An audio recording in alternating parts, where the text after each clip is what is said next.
믿음은 세상적 관성으로부터 이별입니다 라는 제목으로 하나님 말씀을 나누려고 합니다. 많은 은혜 받으시기를 주의 이름으로 축원드리겠습니다.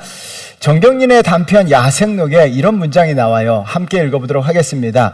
땅과 하늘이 나누어진 뒤로 이별이 세상의 원리가 되었다. 지평선, 눈꺼풀, 배꼽, 밤과 낮, 대륙과 바다, 앞과 뒤, 남자와 여자, 물과 불, 꽃과 뿌리, 삶과 죽음. 그토록 아프다 해도 세계는 이별을 원한다. 둘이 붙어 사는 건 눈꺼풀이 붙은 장님처럼 사는 것을 의미했다. 땅과 하늘이 나누어진 이로부터 세상의 이별이 세상의 원리가 되었다라고 이야기합니다. 이별이 그토록 아프다 해도 이별을 할 수밖에 없고 이별이 우리 삶에 나타날 수밖에 없다는 거예요. 이별이 없는 삶은요, 눈꺼풀이 붙은 장님처럼 살게 된다라고 이야기하고 있어요. 믿음의 시작도 이별에서 시작됩니다. 우리가 이별이 없으면, 세상과의 이별이 없으면요, 영적 장님처럼 살게 되는 거예요. 영적으로 전혀 보지도 못하고요, 영적인 것을 느끼지도 못하고, 영적인 감각도 없게 되고, 영적인 것도 알지도 못해요. 그래서 여러분, 우리는요, 세상적인 것과 완전한 이별이 있게 될 때 비로소 보이는 겁니다. 영적인 것이 세상적인 것과 이별하게 될 때 영적인 것이 보이는 은혜가 있는 줄 믿습니다. 왜 내 삶에 영적인 것이 나타나지 않아요? 세상적인 것과 이별이 없기 때문이에요. 그래서 여러분, 교회는 다니지만 영적 맹인이 되어서, 장님이 되어서 살아가는 거예요.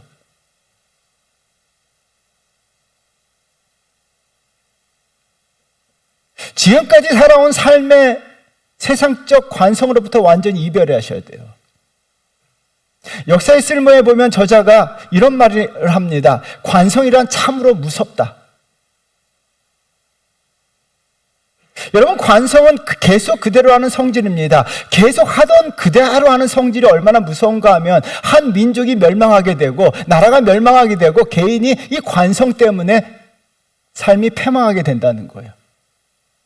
여러 가지 예를 들었는데요, 그 중에 하나가 고구려입니다. 고구려는요, 연개 소문이 정권을 장악하게 됩니다. 그는 관성 때문에, 관성에 의해서 권력을 유지하기 위해서, 권력을 잡기 위해서 그 관성 그대로 권력 유지에만 힘썼어요. 반면에요, 삼국 중에서 가장 작고 연약한 신라는요, 관성과 이별했습니다. 이대로 하다가는 나라가 망하겠구나. 정말 이 작은 나라, 연약한 나라, 이 나라가 망하겠구나 생각해서요, 신라는요, 새로운 비전을 설립해요. 지금 이대로 하다가는 이 나라가 망하겠구나 하면서 새로운 비전을 설립해요. 여러분, 삼국을 통일한 것은 세상적 관성과 이별했던 신라가 통일했어요. 고구려는 거대 강국이었음에도 불구하고 관성의 법칙대로 살기 때문에 관성에 의해서 무너지는 거죠. 여러분, 삶은 관성으로부터 이별하게 될 때, 삶은요, 우리가 지금까지 살아온 관성으로부터 이별하게 될 때 비로소 성장하게 되고 성숙하게 되고 발전하게 되는 거예요. 날마다 우리 삶에 새로운 비전이 있어야 되고 새로운 삶의 관점이 있어야 돼요. 믿음의 시작도 관성으로부터 이별입니다. 오늘 본문에서 사도 바울이 이고니온이라고 하는 지역에서 복음을 전하자 많은 사람들이 믿기 시작했습니다. 1절 말씀 우리 한번 같이 읽어보도록 할까요? 예, 이고니온에서 두 사도가 함께 유대인의 해당에 들어가 말하니 유대와 헬라의 허다한 무리가 믿더라. 유대와 헬라의 허다한 무리가 믿더라라고 이야기합니다. 허다한 무리들은요, 이전에 관성으로부터 이별된 것입니다. 새로운 믿음의 세계로 들어온 거예요. 더 이상 과거에 머물지 않겠다는 거예요. 새로운 시대로, 새로운 세계로, 믿음의 세계로 들어오게 된 거예요. 반면에 믿기를 거부한 사람들이 있어요. 2절 말씀 한번 읽어보도록 할까요? 그러나 순종하지 아니하는 유대인들이 이방인들의 마음을 선동하여 형제들에게 악감을 품게 하거든. 순종하지 아니하는 유대인이다라고 이야기합니다. 쉬운 성경에서는요, 믿으려 하지 않는다라고 번역했어요. 여러분, 유대인들은 믿으려고 하지 않습니다. 그 이유는 무엇입니까? 지금까지 세상에서 살던 삶 그대로 살고 싶은 거예요. 관성의 법칙에 따라 지금 세상에서 재밌게 살던 그 삶 그대로 유지하기 때문에 믿는 것 자체를 거부한 거예요. 거절한 거예요.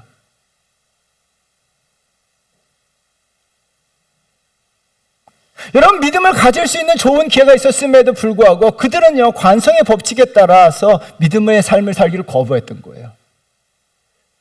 그러면 어떤 결과가 일어난지는 우린 다 알고 있어요.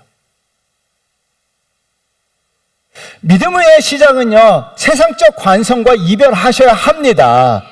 여러분, 세상적 관성과 이별하지 않고는요, 믿음이 성장하지 아니하고, 믿음이 자라지 아니하고, 믿음이 발전하지 아니하고, 영적 눈이 띄어지지가 않아요. 그래서 반드시요, 저와 여러분들은 세상적 관성과 완전히 이별하셔야 합니다. 오늘 본문을 통해 우리가 이별해야 될 삶이 과연 삶의 관성이 무엇인지 살펴보도록 하는데요. 첫 번째는요, 세상 삶의 방식의 관성으로부터 이별하셔야 돼요. 한국의 원로 사진작가 강훈구 선생이요, 자신의 사진집 서문에서 이런 문장으로 고백했는데요. 우리 한번 나같이 읽어보도록 하겠습니다. 사람들은 찍으러 갈 때마다 지러 간다고 나는 나에게 말하였다. 찍히는 대상들이 이겨야 그 사람 모습이 그 사람답게 찍힐 것이라고 나는 굳게 생각했다. 저는 이 서문을 읽으면서 많은 은혜를 받았어요.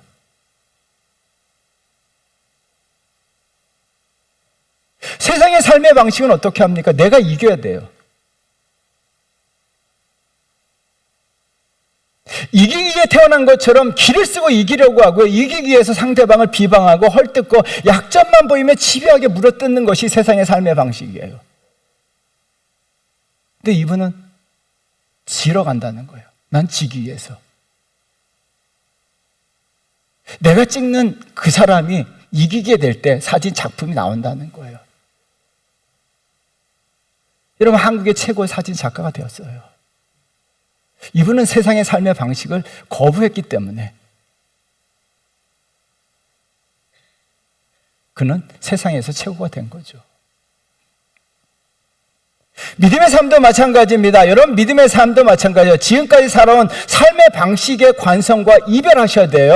오늘 본문에 나와 있는 유대인들은 세상의 방식 관성대로 그대로 살았습니다. 여러분, 2절 말씀 우리 한번 나같이 읽어보도록 할까요? 그러나 순종하지 아니하는 유대인들이 이방인들의 마음을 선동하여 형제들에게 악감을 품게 하거늘. 저는 2절을 묵상하면서 마음이 너무나 아팠어요. 믿음을 거부한 유대인들은 다른 사람들의 선동하여 악감, 나쁜 마음을 품게 하였다라고 이야기합니다. 선동하고 허위 사실을 유포하고 비방하고 험담하여 다른 사람들의 마음속에 혐오감을 심어주고 다른 사람들의 마음에 악한 감정을 심어준 거예요. 여러분, 이것은 2000년 전의 이야기가 아니라 지금 한국 사회의 이야기예요. 성동구 한 시장의 상인이 인터뷰를 읽었는데요. 대통령 후보 토론회를 보다가 TV를 껐다라고 이야기해요. 그래도 대통령 선거를 위해서 어떤 사람이 나오고 어떤 정책과 어떤 후보들이요, 정책, 국민, 국가, 비전은 다 사라지고 상대방을 비방하고 상대방을 험담하고 상대방을 약점에 치료하게 물어뜯는 것을 보고 화가 나서 TV를 껐다는 거예요.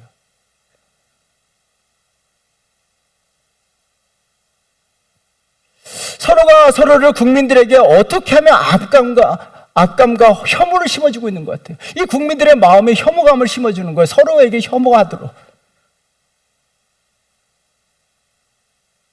저는 그 글을 읽으면서 설교 준비하면서 그 글과 연결해서요, 이 정치인들이 이 관성과 이별하지 못하고 있습니다. 이 관성의 법칙과 이별하는 정치인들이 나오기를 간절히 기도했어요. 정말 하나님, 이 민족 가운데서도 정말 하나님 앞에 이런 정치적 관성과 세상적 관성과 이별하는 정치인들이 나왔으면 좋겠습니다. 이 민족 가운데도 이런 정치인이 나왔으면 좋겠습니다. 정말 국민을 생각하고 나라의 비전을 이야기하고 정책을 이야기하고 어떻게 하면 이 나라가 바로 설 수 있을까?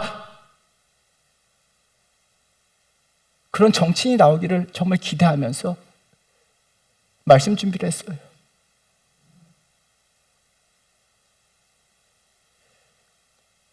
여러분, 세상의 관성의 법칙과 이별하지 못하고 관성의 법칙대로 어떻게 합니까? 정치인들이 하던 그대로 다른 사람을 비방하고 혐오하고, 그리고 국민들의 마음에 서로 분열시켜서 악감만 품게 합니다. 같은 민족끼리 싸우게 만들고, 교회 내에서도 정치적 세력 때문에 싸우기도 하고, 가정에서도 분열이 일어나고 다툼이 일어나는 거예요. 여러분, 사도 바울도 예수 그리스도를 만나기 전에는 예수 믿는 사람들에서 악감을 부었습니다. 그들을 비방하고 저주하고 욕했습니다. 그러자 예수 그리스도를 만난 후에 세상의 삶의 방식과 완전히 이별했습니다. 믿음의 시작이고 믿는 사람들의 달라진 모습입니다. 저와 여러분들도 이와 같이 믿음의 사람들은 달라진 모습을 보이셔야 될 줄 믿습니다. 예수님을 믿는 믿음이 생기자 세상의 삶의 방식의 관성과 이별했는데요. 3절 말씀 우리 한번 다 같이 읽어보도록 하겠습니다. 3절 읽겠습니다. 두 사도가 오래 있어 주를 힘입어 담대히 말하니 주께서 그들의 손으로 표적과 기사를 행하게 하여 주사 자기 은혜의 말씀을 증언하시니. 여러분, 은혜의 말씀이란 말씀에 굉장히 동그라미 쳐놨어요. 2절을 한번 비교해 보세요. 2절은 어떻게 합니까? 악감을 심어줬다라고 이야기해요. 악감이 들게 했다는 거예요. 근데 3절은요, 사도 바울은 은혜의 말씀을 사람들의 마음 가운데 심어준 거예요.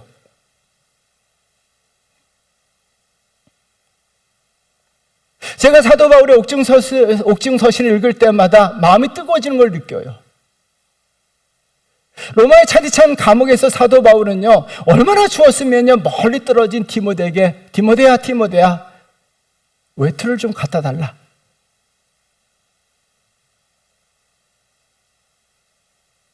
사도 바울은 늙었어요. 병들었어요. 차디찬 감옥에 있음으로 말미암아 추웠어요. 외로웠어요. 아팠어요. 가난했어요.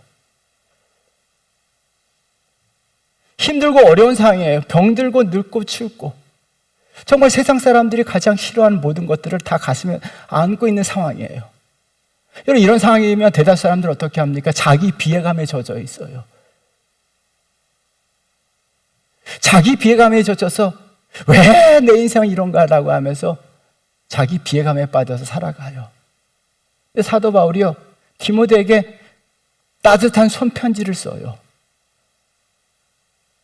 따뜻한 손편지를 쳐서 이렇게 쓰는데요. 디모데후서 1장 2절 말씀만 읽어보도록 하겠습니다. 사랑하는 아들 디모데에게 편지하노니 하나님 아버지와 그리스도 예수 우리 주께로부터 은혜와 긍휼과 평강이 내게 있을지어다. 자신의 삶은 추웠지만 따뜻한 손편지를 쳐서 디모데에게 따뜻함을 전해요.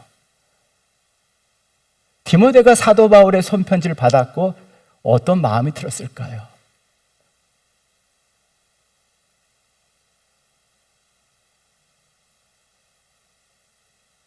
자기는 비록 춥고 가난하고 늙고 병들었지만 디모데에게는 은혜와 긍휼, 하나님의 사랑과 자비하심이 강같이 넘치기를 간절히 기대하는 아버지의 마음으로 따뜻함을 전했어요.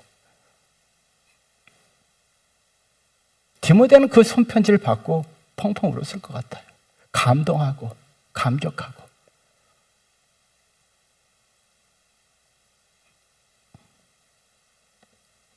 여러분, 여전히 세상은 자기가 이기기 위해 살아갑니다.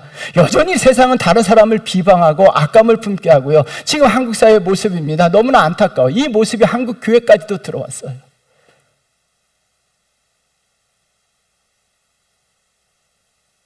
이런 세상적 관성과 이별하지 못하고 오히려 점점 더 심해지고 있어요. 사람들의 마음이 각박해졌다라고 이야기합니다. 왜요? 마음에 악감이 불어요. 분노가 있어요. 한국 사회가 분노가 있고요. 사람들의 마음에 악감이 있어요.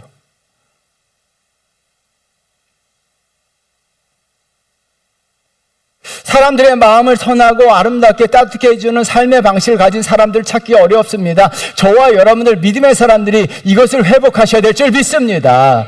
이것을 회복하셔야 돼요. 저희가 충주시잖아요. 충주 출신의 유일한 시인 한빈복 시인이 이런 시를 남겼습니다. 우리 한번 긍정적인 밥인데요. 우리 한번 같이 읽어보도록 하겠습니다. 시 한 편에 3만 원이면 너무 박하다가 싶다가도 쌀이 2마리인데 생각하면 금방 마음이 따뜻한 밥이 되네.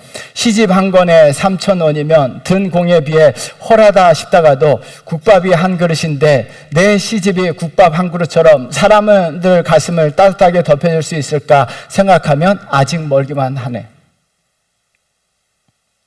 시인은 자신의 시집이 국밥 한 그릇처럼 사람들의 마음을 따뜻하게 해주는 시가 되기를 간절히 원했다는 거예요. 이런 시인의 마음, 사도 바울과 같은 마음 저와 여러분들에게 있어야 될 줄 믿습니다. 우리는 세상의 국밥이 되어야 돼요. 국밥이 되어서 정말 내 주변에 있는 사람들, 세상을 따뜻하게 하는 국밥이 되셔야 돼요. 정말 사람들의 마음에 따뜻함을 전하고 은혜를 전하고 사람들의 마음에 감동을 주는 아름다운 국밥이 되셔야 될 줄 믿습니다. 왜 믿음의 사람들은 세상적 삶의 방식과 이별해야 될까요? 우리가 믿는 예수님은요, 그것을 위해 십자가를 지셨고 그렇게 사시기 위해서 이 땅에 오셨기 때문에요. 예수님은 사람들이 비방하고 저주하고 욕을 하고 심지어 침을 뱉어도요, 자기 비애감에 젖지 않으셨어요. 여러분, 예수님은 자기 비애감에 젖은 적이 없으세요. 십자가에서 피를 뚝뚝 흘리시면서 마지막 피 한 방울까지 다 쏟으시면서 주님은 자기와 신세 한탄하지 않으셨어요. 그 상황 속에서 어떻게 합니까? 주님은 자기는 피를 철철 흘리면서 자기는 오한을 느끼면서도 세상의 따뜻한 국밥이 되어서 사람들의 마음에 사랑을 주고요, 사람들의 마음을 감동을 주고요, 사람들을 어떻게 합니까? 긍휼을 베푸시고 끝까지 사랑하시고 죽기까지 긍휼을 베푸셨어요.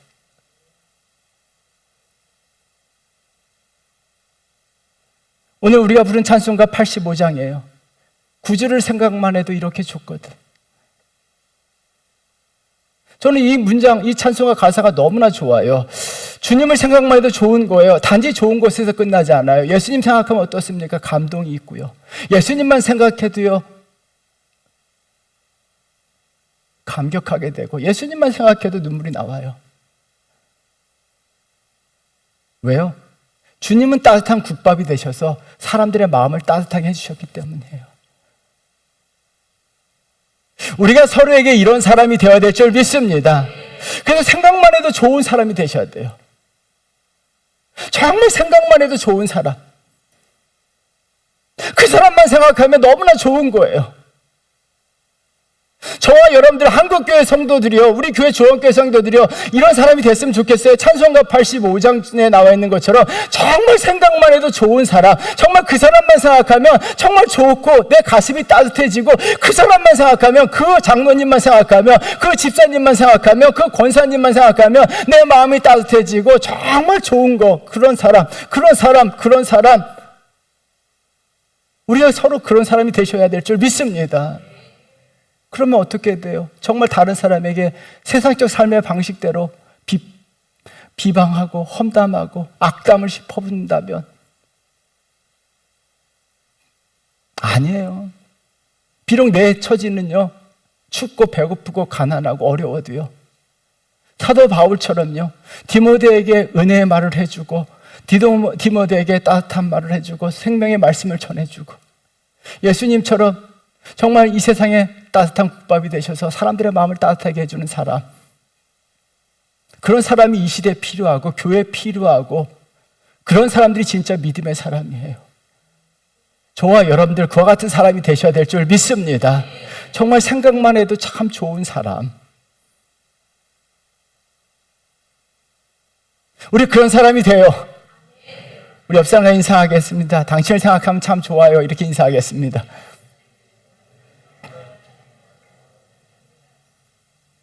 싫은가요? 여러분, 정말 생각만 해도 좋은 사람, 그 사람 어떤 사람이에요? 따뜻한 국밥이 되어서 세상을 따뜻하게 해주는 사람. 우리 좋은교회 여러분 따뜻한 국밥이 되시기를 주의 이름으로 축원드립니다. 예수님 닮은 사람이 되시기를 주의 이름으로 축원드립니다. 여러분 스스로가 따뜻한 국밥이 되셔야 돼요. 따라하겠습니다. 나는 국밥입니다. 따뜻한 국밥입니다. 아멘. 그래서 여러분 생각만 해도 좋은 사람 되시기를 주의 이름으로 축원드립니다. 두 번째는요, 세상의 집착 관성으로부터 이별하셔야 돼요. 박경희 선생의 시장과 전장이라고 하는 책을 읽고 있는데요, 그 책을 읽다 보니까 가슴에 찔림이 있었어요. 이런 문장이 나와요. 우리 한번 다 같이 읽어보도록 하겠습니다. 집념에 가득 찬 굶주린 미소, 나이 먹어갈수록 사람은 음식을 먹는 모습이 추해진다. 어릴 때 젊을 때는 저절로 살지만 나이 들수록 발부둥치듯 살아간다. 그래서 사는 것도 먹는 것도 추하게 보이는 것일까? 책을 읽다가 굉장히 부끄러웠어요. 제가 밥을 먹다가 흘리거든요. 나이 들어서 추해지는 게. 그래서 이런 생각이 들었어요. 나이가 들면서 더 추해지면 어떻게 될까?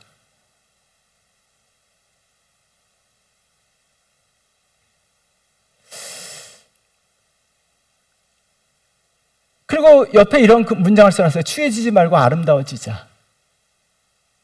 여러분, 나이가 들면 들수록 아름다워지는 사람이 되어야 될 줄 믿습니다.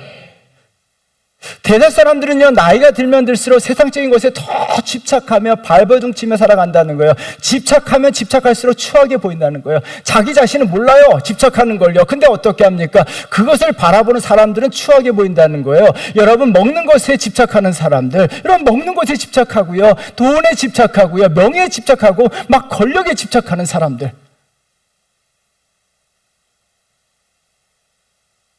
본인은 몰라요. 근데 어떻게 합니까? 주변에 있는 사람들은 그 사람을 다 추하게 보이는 거예요.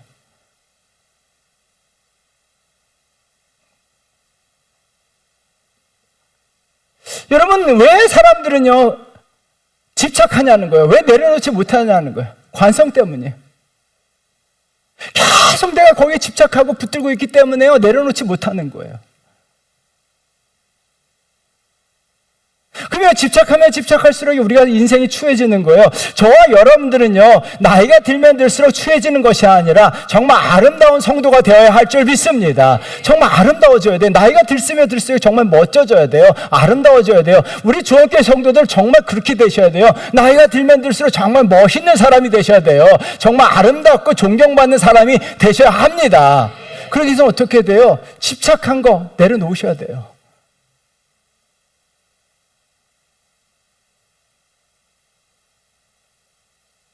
집착은요, 내가 붙들고 있는 거예요. 믿음의 사람들은요, 세상의 집착의 관성으로부터 이별합니다. 믿음은요, 세상의 집착으로부터 이별이에요. 이별될 수밖에 없어요. 믿음은 어떻게 합니까? 내가 믿는 분을 붙잡는 거예요. 붙잡기 위해서는요, 내가 믿는 분을 붙잡기 위해서는요, 세상에 붙잡고 있는 것을 내려놓게 될 때 내가 믿는 분을 붙잡을 수 있는 거예요. 내려놓지 못하면요, 내가 믿는 분을 붙잡지 못해요. 근데 믿음의 시작은 뭐예요? 내가 붙들고 있는 것을 내려놓는 거예요. 그리고 내가 믿는 예수 그리스도를 붙잡으셔야 될 줄 믿습니다. 사도 바울이 예수 믿고 나서 변한 가장 큰 변화예요. 빌립보 3장 8절이에요. 우리 한번 다 같이 읽어보도록 하겠습니다. 또한 모든 것을 해로 여김은 내 주 그리스도 예수를 아는 지식이 가장 고상하기 때문이라. 내가 그를 위하여 모든 것을 잃어버리고 배설물로 여김은 그리스도를 얻고. 사도 바울이요, 예수 믿으면서 가장 큰 변화는 뭐예요? 그동안 붙들고 있었던 집착들을요 다 내려놓았어요. 아니요, 사도 바울은 그것을 던져버렸어요. 그리고 예수를 붙든 거예요. 여러분, 저와 여러분들도 예수 그리스도를 붙드셔야 될 줄 믿습니다. 예수 그리스도를 붙들어야 되면 나타나는 현상이 있어요. 예수 그리스도를 붙들게 될 때 내가 붙드는 거에 힘을 얻게 되는 거예요. 그래서 여러분, 예수 그리스도를 붙드셔야 돼요. 왜? 붙들게 되면요, 그 붙드는 것에 힘을 얻게 되는 거예요. 그래서 3절 말씀 한번 다 같이 읽어보겠어요. 여러분, 3절 굉장히 중요합니다. 우리 줄을 꼭 쳐놓으셔야 돼요. 읽겠습니다. 두 사도가 오래 있어 주를 힘입어 담대히 말하니 주께서 그들의 손으로 표적과 기사를 행하게 하여 주사 자기 은혜의 말씀을 증언하느니. 주를 힘입어에 동그라미 100번이고 1000번이고 쳐놓으셔야 돼요. 주는요, 예수 그리스도를 가리키고, 힘입어는요, 헬라어 성경에 보니까 전치사예요. 전치사. 에피라고 하는 전치사예요. 여러분, 에피라는 것을 알지 못해도 돼요. 근데 에피는요, 전치사인데 세 가지 의미가 있습니다. 뭐뭐를 향하여, 뭐뭇에 관하여, 뭐뭇을 위하여라고 하는 의미의 전치사예요. 두 사도는요, 세상의 집착의 관성에서 이별하고 예수님 붙잡는 삶을 살았는데요, 그들의 삶에 전치사 에피가 나타났어요. 예수님을 향하여, 예수님에 관하여, 예수님을 위한 삶이 되었다는 거예요. 그래서 저와 여러분의 인생 가운데서도요, 전치사 에피가 나타나야 될 줄 믿습니다. 그래서 예수님을 향하여 주를 힘입는다는 것은 무엇입니까? 에피예요. 내 모든 생각이, 내 모든 생각과 마음과 뜻이 예수님을 향하여 있어야 돼요. 할렐루야. 에피예요. 향하여. 내 생각, 내 시선, 내 마음, 내 뜻, 예수님을 향하여 있어야 돼요. 할렐루야. 그게 에피예요. 사도 바울의 시선이요, 예수님을 향해 있어요. 사도 바울의 마음이 지금 어디에 있습니까? 예수님을 향해 있어요. 사도 바울의 생각이 예수님을 향해 있는 거예요. 또한 에피는요, 관한 것이에요. 뭐뭐에 관하여? 예수님에 관하여. 사도 바울이 증언한 것은 예수님에 관한 거예요. 사도 바울이 자랑한 것은 예수님에 관한 거예요. 자기 자랑한 것은 아니에요. 세상 자랑이 아니라는 거예요. 예수님에 관하여 자랑하고, 예수님에 관하여 증언하고, 예수님에 관하여 말을 하고, 예수님에 관하여 전한 거예요. 여러분, 저와 여러분들도 예수님에 관하여 전하고 증언하고 예수님에 관하여 자랑하는 성도가 되어야 될 줄 믿습니다. 또한 예수님을 위하여요. 사도 바울이 고백해서 살아도 주를 위해 살고 죽어도 주를 위해 죽나니.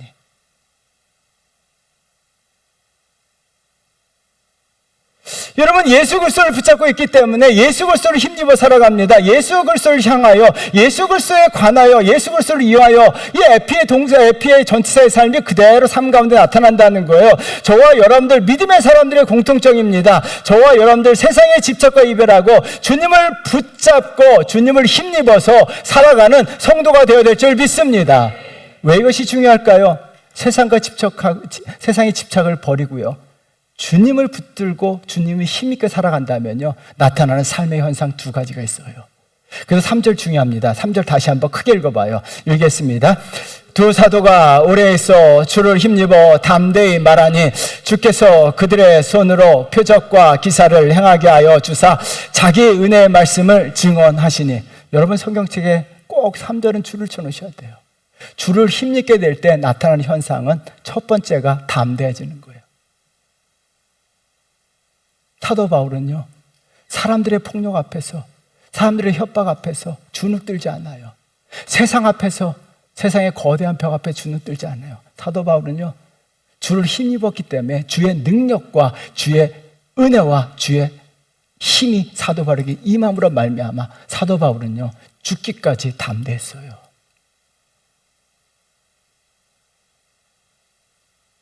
우리가 주를 힘입잖아요. 그러면 하나님께서 어떤 역경 속에서도 담대하도록 만들어주세요. 담대한 자가 승리하는 줄 믿습니다. 하나님이 담대하게 만들어줘요. 두 번째는요, 여러분, 굉장히 중요한 표현이 나와요. 그들의 손으로 표적과 기사를 행하게 하사라고 이야기합니다. 사도행전 저자인 누가는요, 그들의 강조점을 두고 있어요. 그들은 누구예요? 주를 힘입는 사람들이에요. 주를 힘입었던 그들에게 하나님의 그들의 손에 능력이 임하게 하시고 그들에게 기적이 행하게 하시고 그들에게 하나님의 은혜와 능력과 축복을 부어주신 거예요. 여러분, 저와 여러분들도 마찬가지입니다. 여기 3절에 나와 있는 그들이 되셔야 될 줄 믿습니다. 주를 힘입는 그들에게만 하나님의 능력이 나타났다는 거예요. 그들에게만 하나님의 축복이 나타났다는 거예요. 그들에게만 하나님의 은혜가 넘쳤다는 거예요. 여러분, 반드시요, 세상에 많은 사람들이 있어요. 근데 주를 힘입는 그들에게만 하나님의 역사심이 나타났습니다. 저와 여러분들이 그들이 되셔야 될 줄 믿습니다. 오늘 우리가 부른 찬양이 뭐예요? 예수로 사는 인생이에요. 여러분, 가사를 한번 읽어보도록 하겠습니다. 삶의 무게가 내 마음을 누르고 버틸 힘 없는 시간을 지날 때 예수만 의지하는 삶 되기 원하네. 주붙드네. 삶의 무게가 내 마음을 누르고 있어요. 버틸 힘 없으실 때가 있어요. 이런 때가 좀 종종 있지 않나요? 이때 예수만 의지하는 거예요. 주를 붙드는 거예요. 그러면요, 이런 역사가 일어나요. 주님 시선을 거두지 않으시고 예수로 사는 인생 책임져 주시니. 여러분, 삶의 무게가 누를 때예요. 그럴수록요, 우리는요, 예수 그리스도를 붙드셔야 합니다. 예수 그리스도를 의지하셔야 합니다. 주만 붙드셔야 합니다. 그러면 예수로 사는 인생, 예수님이 책임져 주실 줄 믿습니다. 예수님이 책임져 주실 줄 믿습니다. 그래서 예수를 붙들고 주를 힘입어 살아가셔야 돼요. 그러면요, 예수로 사는 인생 주님이 책임져 주세요. 그들을 통해서 역사하시고 그들에게 의대를 부어주시고 그들에게만 하나님의 놀라운 역사가 일어난다는 거예요. 그렇다면 우리가 어떻게 살아갑니까? 세상 것에 집착하며 그것을 붙들고 살아갈 때 주의 능력이, 주의 은혜와 주의 축복이 우리 삶과 나타나지 않아요. 그것을 내려놓고 예수 그리스도를 붙들게 될 때, 주만 의지하고 주를 힘입어 살아가게 될 때 그들에게 하나님의 놀라운 은혜와 기적이 일어나고 축복이 일어나요. 예수로 사는 인생, 예수 붙든 인생, 주님이 책임져 주실 줄 믿습니다. 사랑하는 성도 여러분, 세상에 집착하면 집착할수록 사람들은 다 가추하다고 그래요. 막 먹는 것에 집착하고 돈에 집착하고 막 권력에 집착하는 사람들, 국민들은 다 알죠. 그런데요, 그 세상의 집착것을 내놓고 예수 붙들고 살아가는 인생, 주님께서요, 저와 여러분의 인생을 아름답게 만들어 주실 것뿐만 아니라 저와 여러분의 인생을 책임져 주세요.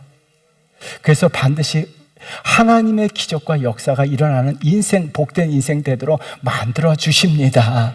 그래서 믿음이라는 것은 뭐예요? 내가 붙들고 있는 거 내려놓으시고요, 예수님 붙드세요. 좀 붙들고 사세요. 주만 의지하시고요. 내가 붙들 수 없으면요, 예수로 사는 인생, 이 찬양을 불러보세요. 버틸 힘 없을 때 그냥 한숨 쉬지 마시고요, 손을 들어보세요. 손을 들어보세요. 내가 정말 힘들 때 손을 쫙 들어보시고, 내가 예수님 붙잡겠습니다, 이 의지적으로 한번 해보세요. 내가 예수님만 붙들겠습니다라고 해서 손을 꽉 허공을 향해서 붙들어 보세요. 예수님이라 생각하고 붙들어 보세요.